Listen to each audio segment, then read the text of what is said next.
యేసుకే మహిమ కలుగును గాక. ఆమేన్ ఆమేన్. హల్లెలూయా హల్లెలూయా హల్లెలూయా.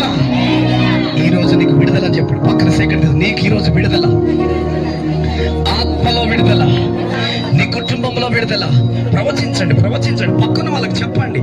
పక్కన సెకండ్ తీసుకొని చెప్పండి. ఈ రోజు నీకు విడుదల, ఈ రోజు నీకు విడుదల, ఈ రోజు నీకు విడుదల. ఈ రోజు నీ కుటుంబంలో గొప్ప అద్భుతం జరగబోతుంది.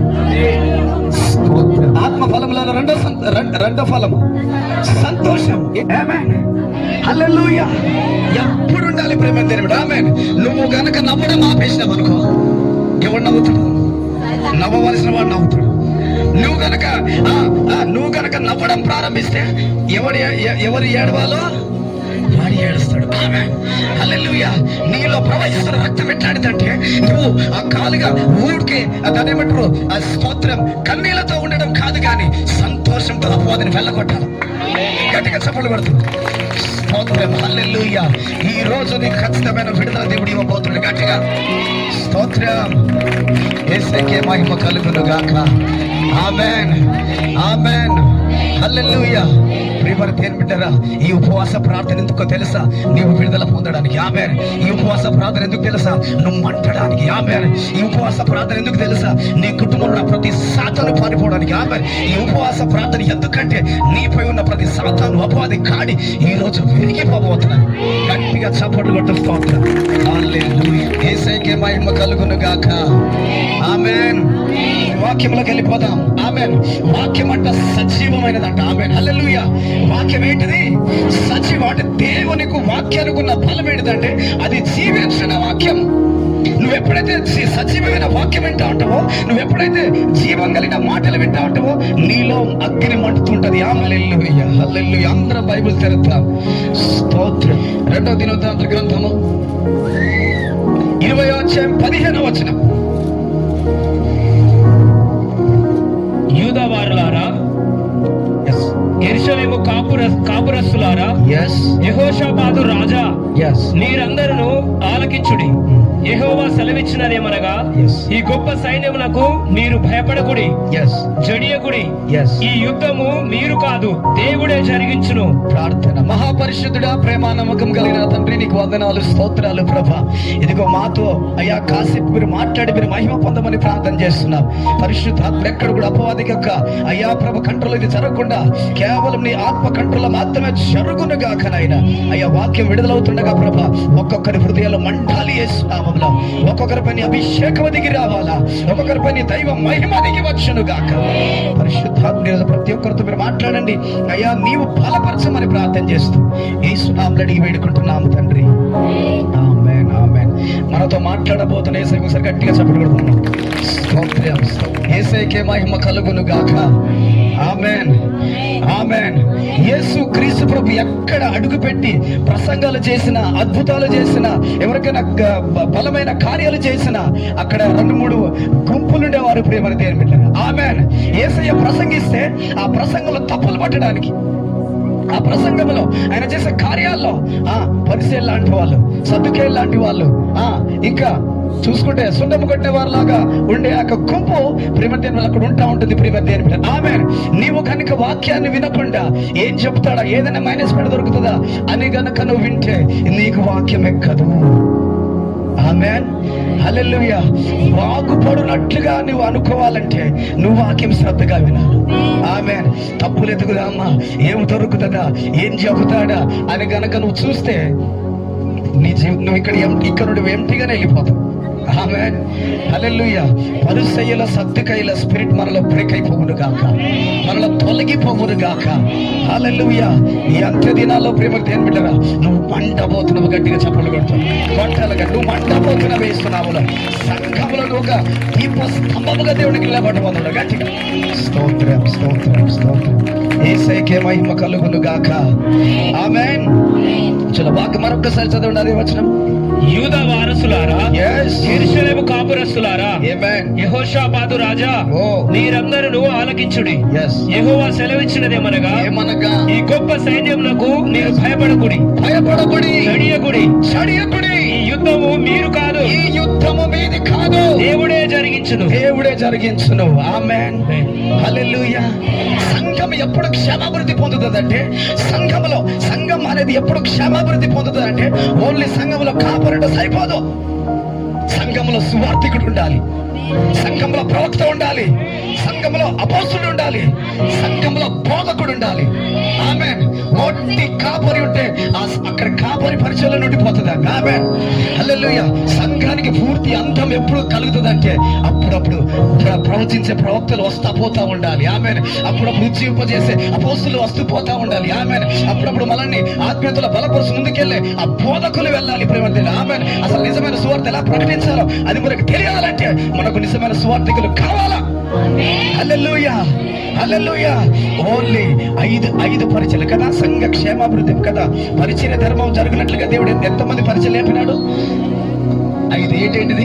అపోస్తులుడు, ప్రవక్త, సువార్థికుడు, బోధకుడు, కాపరి. ఆమేన్, హల్లెలూయా. ఈ 5 గుణాలు సంఘములో కనబడితేనే అది క్రీస్తు పోలికలోకి మార్చబడుతుంది. 1వ వచనం చదువుదాం. యూదా వారసుల ఇది అయిన తరువాత మోయాబీయులను, అమ్మోనీయులను, మోయానీయులలో కొందరును దండెత్తి యెహోషాపాతు మీదికి వచ్చిరి. అంతలో కొందరు వచ్చి, సముద్రము ఆవల నుండి, సిరియా తట్టుల నుండి గొప్ప సైన్యం ఒకటి నీ మీదికి వచ్చుచున్నది, చిత్తగించుము. వారు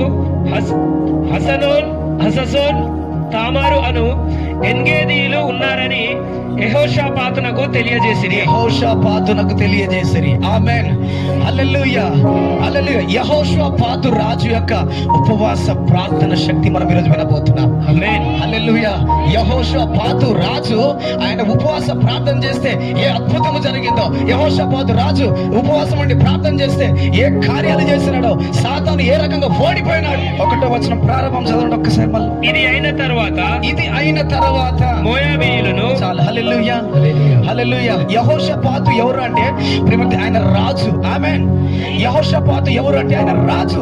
దావీదు ఏ రకంగా అయితే ఆత్మీయ భక్తి కలిగి ఉన్నాడో, దావీదు ఏ రకంగా అయితే దేవునితో నమ్మకం కొనసాగినాడో, దావీదుతో ఏ రకంగా అయితే హృదయానుసారంగా నడిచినాడో, సేమ్ దావీదు లాగా నడుచుకున్న రాజు మరెవరు ఉన్నారంటే ఆయన యెహోషాపాతు రాజు. గట్టిగా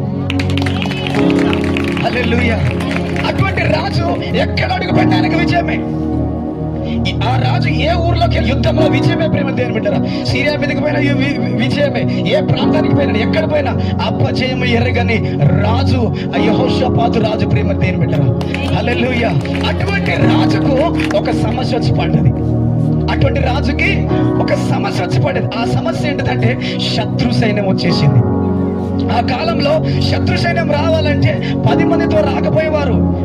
లెక్కకు మిడతలు, ఇసుక రేణువుల కంటే మించి గుంపు యుద్ధం మీదకి వచ్చేవారు. ప్రేమ దేవుని. ఆమేన్. ఒక గుంపు యొక్క సంఖ్య మినిమం ప్రేమ లక్షల మంది వస్తే ఒక సైన్యం అంటారు. ఆమేన్, హల్లెలూయా. చదువు మళ్ళీ ఒకసారి చదవదే మళ్ళీ చదువు. ఇది అయిన తర్వాత మోయాబీలు వచ్చారు, అమ్మోనీయులు వచ్చారు, మోయానీయులు వచ్చారు. కొందరు దండెత్తి మరలా ఎవరు వచ్చారు? 2వ వచనం చివరిలో సిరియా వచ్చారు. ఎన్ని ప్రజలు వచ్చినారు? హల్లెలూయా, హల్లెలూయా. ఒకసారి గట్టిగా చప్పట్లు కొట్టండి. మీరు నాకు మంచిగా సహకరించాలి బిడ్డారా. కమాన్. స్తోత్రం, స్తోత్రం, స్తోత్రం. హల్లెలూయా. దేవునికి మహిమ కలుగును గాక. ఆమేన్. ఎక్కడ పోయినా ఎక్కడికి వెళ్ళినా యెహోషాపాతు రాజు ప్రేమ దేవుని బిడ్డరా విజయం విజయం విజయం విజయం పొందుకుంటూ వస్తున్నాడు. ఆమేన్. అయితే ఈయనకు తెలియకుండా ప్రేమ దేవుని మోయాబు సైన్యం ఇటు నుండి వస్తుంది. ఓహో, ఇటు నుండి మోయాబు వస్తుందా? సరే ఇట్లా వెళ్దాం అనుకునేసరికి ఏ సైన్యం వస్తుంది? అమ్మోనీయులు ఇటు నుండి వస్తున్నారు. ఇటు నుండేమో ఇటు నుండి ఎవరు వచ్చినారు? ఇటు నుండి ఎవరు వచ్చారు? 2వ వచనం చివరిలో ఇటు నుండి ఎవరు వచ్చారు? సిరియాను. 4 దిక్కల స్ట్రక్ అయిపోయినాడు. ఈ రోజు నువ్వు కూడా అటువంటి జీవితాన్ని ఎటు తోచక మధ్యలో స్ట్రక్ అయిపోయిన జీవితంలో ఉన్నావేమో. ఈ రోజు దేవుడిని విడిపించబోతున్నాడు. చెప్పలు కూడా. హల్లెలూయా, హల్లెలూయా. దేవునికి మహిమ కలుగును గాక. ఆమేన్. చూడు, ఇటు చూస్తే ఒక సైన్యం, ఇటు చూస్తే ఇంకో సైన్యం, ఇటు చూస్తే ఇంకో సైన్యం. 4 దిక్కుల శత్రు సైన్యం ఆవరించేసింది. ఆమెన్. ఇటు నీకు అప్పులు కనబడుతున్నాయేమో, సరే అప్పుల నుండి మెల్లగా తేరుకొని ఇటు పోతుంటే రోగం కనబడుతుంది. అయ్యో ఈ రోగం నుండి బయటకు వద్దామంటే ఏదో ఒక తెలియని దారిద్ర్యం, పేదరికము, ఆ శాపం, ఒక ఎదుగుదలని స్థితిని కనబడుతుంది. ఇటువైపు అన్ని దిక్కుల నీకు అపజయం కనబడుతుందేమో. కానీ ప్రేమ దేని బిడ్డరా, యెహోషాపాతు యొక్క రాజు జీవితంలో దేవుడు ఏం చేసినాడో అది మనం ఈరోజు ధ్యానించకపోతున్నాం. ఆమేన్. హల్లెలూయా. నాలుగు దిక్కులు ఒక్కసారిగా శత్రు సైన్యం వచ్చేస్తే ఏ వ్యక్తి ఎటు వెళ్ళగలుగుతారు? కానీ ఒక సైన్యం సంకేతం చెప్పినాను, లక్షల సైన్యం. ఇటు కొన్ని లక్షల ప్రజలు, ఇటు కొన్ని లక్షల సైన్యము, ఇటు కొన్ని లక్షల సైన్యం, ఇటు కొన్ని లక్షల సైన్యం వస్తా ఉంటే ఈ యెహోషాపాతు రాజు ఏం చేస్తాడు? ఆమేన్. అందుకే ఇప్పుడైనను మీరు ఉపవాసం ఉండి కన్నీరు విడిచి దుఃఖించు మనస్ఫూర్తిగా నా యొద్దకు తిరిగి రండి. ఆమేన్. హల్లెలూయా, హల్లెలూయా. అయితే నలుదిక్కుల శత్రు సైన్యం వచ్చినప్పుడు ఆయన ఏ రకంగా బిహేవ్ చేస్తున్నాడో మనం వెళ్ళిపోతా ఉందాం ప్రేమ దేవుని బిడ్డలారా. స్టార్టింగ్ ఇంకొకసారి చదవండి. స్టార్టింగ్ ఇది అయిన తర్వాత అని చెప్తున్నాడు. అంటే ఏదో జరిగింది. ఇది అయిన తర్వాత అన్నాడంటే ఏం జరిగింది? ఏదో జరిగింది. ఆ వచనం ప్రారంభం దేంతో ప్రారంభం అవుతుంది? ఇది అయిన తర్వాత అంటే ఏదో జరిగింది. అది జరిగినాకనే, అంటే ఏదో ఒక జరిగిన తర్వాతనే ఈ 4 శత్రు సైన్యం వచ్చారు. ముందేం జరిగింది?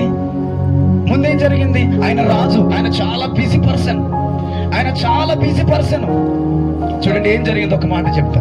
19:4 యెహోషాపాతు యెరూషలేములో నివాసము చేయుచు బెర్షెబా నుండి ఎఫ్రాయిము వన్యము వరకు జనుల మధ్యను సంచరించుచు వారి పితరుల దేవుడైన యెహోవా వైపునకు వారిని మళ్ళించెను. చాలు. హల్లెలూయా, హల్లెలూయా. ఈయన చేసిన పని ఏంటి తెలుసా? ఈయన ఎవరు అంటే రాజు. రాజుకు సువార్త చెప్పే టైం ఉంటుందా?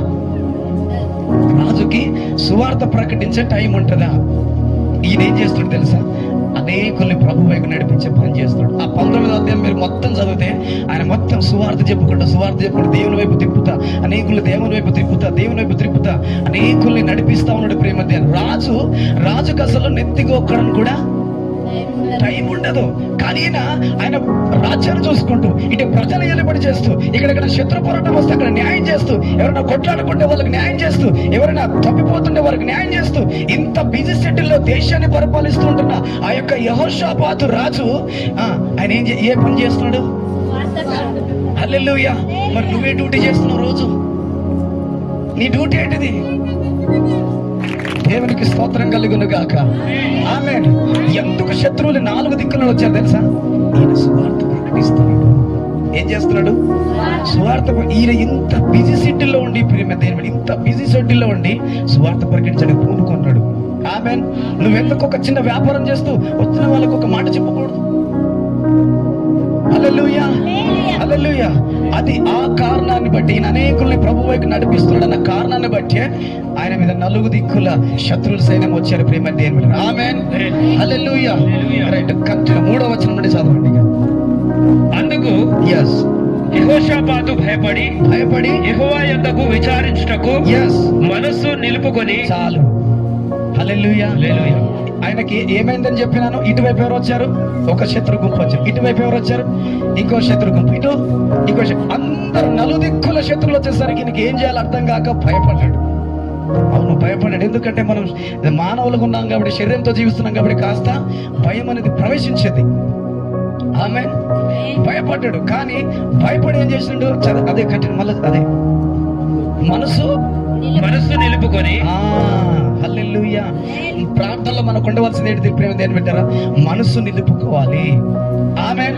ప్రార్థన చేస్తూ ప్రార్థనకి మోకరిస్తే కొంతమంది తలంపు ఎటో వెళ్ళిపోతుంటది. ప్రార్థన చేస్తుంటారు, పొలం గుర్తొస్తుంటది. ప్రార్థనలు ఉంటారు, ఏదో షాప్ గుర్తొస్తుంటది. ప్రార్థన ఉంటారు, ఏదో జరిగిన సంగతి. అది కాదు. కానీ యెహోషాపాతు ఏం చేసినాడు? భయం వచ్చింది, ఆయన మీదకి శత్రు సైన్యం వచ్చింది. కానీ ఏం చేస్తున్నాడు? మనసు నిలుపుకున్నాడు. ఆమేన్. మనసు నిలుపుకునే పరిచర్లో నువ్వు వెళ్ళాలా? ప్రార్థనలకు ఎందుకు జవాబు రావట్లేదు అంటే నువ్వు మనసు కరెక్ట్ గా నువ్వు నిలుపుకోవట్లేవు, ట్యూన్ కావట్లేదు ప్రభు యొక్క సన్నిధిలో. ఆమేన్. ప్రార్థనలకు వెళ్తే ప్రేమ వేరే ఆలోచనలు పెట్టుకోదు, కేవలము దేవుని మీద మనసు అనుకొని, దేవుని మీద మనసు పెట్టుకుని ప్రార్థన చేస్తే ఖచ్చితంగా జవాబు వస్తుంది. ఆమేన్. దానియేలు గ్రంథం 9వ అధ్యాయం 3వ వచనం. కట్టుకొని ఎస్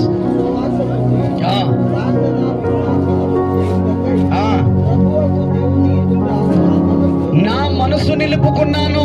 దానియేలు అంటున్నాడు, సోదరి సోదరులారా, ఆమేన్. దానియేలు ఏమంటున్నాడు? ప్రార్థన, ఉపవాస ప్రార్థన చేయడానికి, ఉపవాసం నుండి గోచడడానికి నా మనసు నిలుపుకున్నాను. ఆమేన్. ఒక్క దగ్గర ఉండదండి మనసు. మోకరు ప్రార్థనల గదిలోకి వెళ్ళినట్టే ఉంటది, కానీ ప్రపంచం అంతా మనసు తిరిగి వస్తూ ఉంటది. అట్లుంటే జవాబులు రానే రావు. ఎంతమంది ప్రార్థన చేసే అనుభవంలో ఇక్కడ ప్రార్థనలు ఎంతమంది చేస్తున్నారు రోజు? అయ్యో ప్రార్థన చేయటరు కాబట్టి ఇప్పుడైనా ఉపవాసం ఉండండి అంటుంది దేవుడు. చపలు కొట్టండి. మీరు ప్రార్థన చేయటరు కాబట్టి దేవుడు ఏమంటాడు? ఇప్పుడైనాను చెప్పండి, ఇప్పుడైనా ఉపవాసం ఉండని చెప్పండి. ఇప్పుడైనా ఉపవాసం ఉండండి. ఆమేన్, హల్లెలూయా. కదా, ప్రార్థనలో మనకు మెయిన్ సెట్ కావాల్సింది ఏంటంటే మనసు సెట్ కావాలి. ఆమేన్. కదా, ఒక భక్తుడు అన్నాడు, మనిషి యొక్క మనసు అంట కర్కోటం అంట. కర్కోటం అంటే తెలుసా? చదువుకున్న వాళ్ళు కాదు. కర్కోటం అంటే కోతి.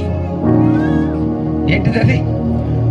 కోతిలా కదా ఉన్నట్టే ఉంటుంది. కోతికి ఉన్న లక్షణం ఎక్కడన్నా నెమ్మదిగా నడవడం. కోతిని చూసినారా? చాలా రేరు కదా. కానీ కోతికి ఉన్న గుణం మీద ఇటు జంపు అటు జంపు ఇటు జంపు అట్లనే ప్రార్థనలో ప్రభు స్తోత్రం స్తోత్రం అంటేనే ఉంటుంది. ఈ మనసు ఎక్కడో హాస్టల్కి వెళ్ళిపోతుంది. ప్రభు అంటేనే ఉంటుంది, ఎక్కడో వెళ్ళిపోతాడు. ప్రభు అంటేనే ఉంటుంది, ఎక్కడికి వెళ్ళిపోతుంది. అట్లుంటే జవాబు రానే రాదు. ఆమె. కానీ యెహోషాపాతు విజయం చూడడానికి కారణం ఏంటిదంటే, యెహోషాపాతు శత్రు సైన్యం నుండి విడుదల పొందడానికి, శత్రువుని హతమార్చడానికి కారణం ఏంటిదంటే మనసు నిలుపుకొని ప్రార్థన చేస్తాడు. గట్టిగా నీ మనసు సెట్ అవ్వాలా ప్రార్థనలో. ఆమేన్. ప్రార్థనలో కనుక నువ్వు కరెక్ట్ గా దేవునితో ట్యూన్ కావాలా. ట్యూన్ అయితేనే కదా. పురాతన కాలంలో ఒక 20 కాదు 30 years బ్యాక్ మనకు FM రేడియోలో కూడా లేవు, చిన్నగా రేడియోలు ఉన్నాయి కదా. నాకు చిన్నప్పుడు గుర్తు, సుధీర్ సార్ గారు ఇక్కడ ఉన్నప్పుడు వారానికి ఒకటే మెసేజ్ వచ్చేది. వారానికి ఒకటే మెసేజ్. అది ఇట్లా దాని ఇట్లా తిప్పేటప్పుడు ఇట్లా అంటా ఉండేది. కరెక్ట్ గా ఏ ఛానల్, దూరదర్శన్ తక్కువ సెట్ కరెక్ట్ గా సెట్ అయినప్పుడే వాక్యం అర్థమైంది. గట్టిగా చెప్పండి పెట్టు. హల్లెలూయా. అప్పటిదాకా ఇట్లా ఎంత తిప్పినా కీర్కలు కొరకు అడ్డనే ఉండేది. ఎప్పుడైతే కరెక్ట్ గా అది సార్ ఇటని దూరదర్శన్ కరెక్ట్ పెట్టేసినాడు, అప్పుడు వాక్యం. ఆమేన్. నీ ప్రార్థనకు కరెక్ట్ గా జవాబు ఇప్పుడు వస్తుంటే, ప్రార్థనలోకి నువ్వు వెళ్ళినప్పుడు, మోకరించి వెళ్ళినప్పుడు, ఉపవాసానికి నువ్వు పూనుకున్నప్పుడు, ప్రార్థనకై నువ్వు జవాబు నీకు రావాలన్న నిశ్చయత నీకు ఎప్పుడు కలుగుతుంది అంటే మనసు సెట్ అవ్వాలి ఫస్ట్. ఆమేన్. నీ ప్రార్థనకు జవాబు రాకపోవడానికి కొన్ని కారణాలు మనసు సెట్ కాకపోవటమే. आमेन तार చాలా సార్లు तार प्रार्थना कायसन जवाब आरी कोने कथो तू प्रार्थना करेची ओ चर्चिन जारीची तू काय काय को करेची पण ना तर कायसन तार प्रार्थना जवाब आरी कोने कथो तू एक बोल रही तार मन स्वतः कदी को चल जारत एरकन बोल रही तार मन स्वतः कदी को चल जारे आमेन अनुरोध तार प्रार्थना जवाब आईनी आमेन అట్లుంటే జవాబు రాదు. ఆమెన్. ఆయన ఏం చేస్తాడంట? మనసు నిలుపుకున్నాడు. ఆమెన్, హల్లెలూయా. అందుకే యెషయా గ్రంథం 26:3 ఎవని మనస్సు నీ మీద ఆనుకొనునో yes వానిని నీవు పూర్ణ శాంతి గలవానిగా కాపాడుతావు. ఎవని మనస్సు దేవుని మీద ఆనుకుంటుందో వారు పూర్ణ శాంతులుగా ఉంటారు. చప్పట్లు కొట్టండి. ఆమేన్, హల్లెలూయా. నేను ఎప్పుడు టెన్షన్ పడను. ఆమేన్. ఎప్పుడుగా నేను దిగులు పడ్డట్టుగా నాకు అది లేదు, నాకు ఇది లేదు కాదు. నా ప్రభు ఎవరు నాకు తెలుసు కాబట్టి నా అస్సలు చింతపడను. ఆమేన్. ఎందుకంటే ప్రభు మనసు నాకు సెట్ అయింది. ఆమేన్. నా కళ్ళ ముందు జవాబు కనబడకపోయినా, నా కళ్ళ ముందు నాకు ఒక మందిరం లేకపోయినా, నా కళ్ళ ముందు కొన్ని మెటీరియల్స్ లేకపోయినా, నా కళ్ళ ముందు ఇది లేకపోయినా, కానీ నా మనసు దేవుడితో కరెక్ట్ గా సెట్ అయింది కాబట్టి నేను ఖచ్చితంగా నాకు దేవుడు జవాబు ఇస్తాడనే ధైర్యమే ఉంటుంది నాకు. చెప్పండి. యేసుకే మహిమ కలుగును గాక. కంటిన్యూ. అదే దినోత్తరాంతర గ్రంథము. అందుకు యెహోషాపాతు భయపడి యెహోవా యొద్ద విచారించుటకు మనస్సు నిలుపుకొని స్తోత్రం. యూదా ఎంతటా ఉపవాస దినము ఆచరింపవలెనని చాటింపగా. చాలు గట్టిగా చెప్పులు కొట్టాడు ఒకసారి. ఆమేన్, ఆమేన్. కదా, ఒక సంఘంతో దేవుడు అంటాడు, నీవు బ్రతికి ఉన్నావు అన్న పేరు మాత్రమే ఉంది, కానీ కొంతమంది అట్లనే ఉన్నారండి. అసలు ఏందో నాకు చేతులు ఉన్నాయి, దేవుడు నా చేతులు బాగానే ఆడుతున్నాయని ఒకసారి గట్టిగా చెప్పగలరు. దేవునికి మహిమ కలుగును గాక. నువ్వు కఠినపరుచున్నావు అనుకో నీ హృదయము, నువ్వు బాగుపడవు. నువ్వు హృదయం కఠినపరుచున్నావు అనుకో నువ్వు బాగుపడవు. ఆమేన్, హల్లెలూయా. కదా 150 కీర్తనలు ఏముంది? చప్పట్లు. నువ్వేమని పాడు? చప్పట్లతోను సితారతోను తండ్రిని స్తుతించెదము. ఓ చప్పట్లతోను సితారతోను తండ్రిని స్తుతించెదము. యేసయ్యా స్తోత్రము, యేసయ్యా స్తోత్రము, యేసయ్యా స్తోత్రము, యేసయ్యా స్తోత్రము. దావీదువలే నాట్యమాడి తండ్రిని స్తుతించెదము. దావీదువలే నాట్యమాడి తండ్రిని స్తుతించెదము. హల్లెలూయా. గట్టిగా చప్పట్లు కొట్టు. యేసయ్యకే మహిమ కలుగును గాక. హల్లెలూయా. మన దేవునికి స్తుతిగానం చేయడం మంచిది. ఆమేన్. Right, continue. ఏం చేసినట్టు యూదా దేశం అంతటా ఉపవాస దినము ఆచరింపవలెనని చాటింపగా ఒక ఆజ్ఞ రిలీజ్ చేసాడు యెహోషాపాతు రాజు. ఏమని ఆజ్ఞ రిలీజ్ చేసినట్టే అందరం ఉపవాసం ఉందాం. ఆమేన్. అందరం ఏముందాము? ఉపవాసం. ఇటుండి ఒక శత్రు సైన్యం వచ్చేసింది, ఇటుండి ఒక శత్రు సైన్యం వచ్చేసింది, ఇటుండి ఒక శత్రు సైన్యం వచ్చేసింది, ఇటుండి ఒక శత్రు సైన్యం వచ్చింది. కాబట్టి మనకి ఏ సోర్స్ లేదు, దేవుడే మన దిక్కు చప్పట్లు కొట్టాడు. ఆమేన్. నీకు ఎటు చూసిన సమస్య, ఎటు చూసిన రోగము, ఎటు చూసిన అప్పులు, ఎటు చూసిన నిందలు, ఎటు చూసిన ఒక చేతపడి, ఎటు చూసిన ఒక మాతృక్రియ ఉన్నదా, ఎటు చూసినా నీకు ఆ శత్రు సైన్యం ఆవరించుందా? కమాన్, పైనున్న వాటిని వెతకండి ఈ రోజు గట్టిగా. మీరు క్రీస్తుతో లేపబడిన వారైతే పైనున్న వాటిని వెతుకుతారు. ఆమేన్, హల్లెలూయా, హల్లెలూయా. ఏం చేస్తున్నారంట? ఉపవాస దినము ఆచరింపవలెనని చాటింపగా. నేను మీకు ఏమని అన్నకు నేను ఏమని చెప్పా? మీకు ఏమని ఇన్ఫర్మేషన్ వెళ్ళింది? ఉపవాస ప్రార్థన దినం. ఆమేన్. నేను కొన్ని రోజులు ఉన్నాను, ఆమె ఈ రోజు నేను బ్రేక్ చేస్తున్నాను. ఆమేన్, హల్లెలూయా. ఎందుకు తెలుసా? ఆ ఉపవాస ప్రార్థన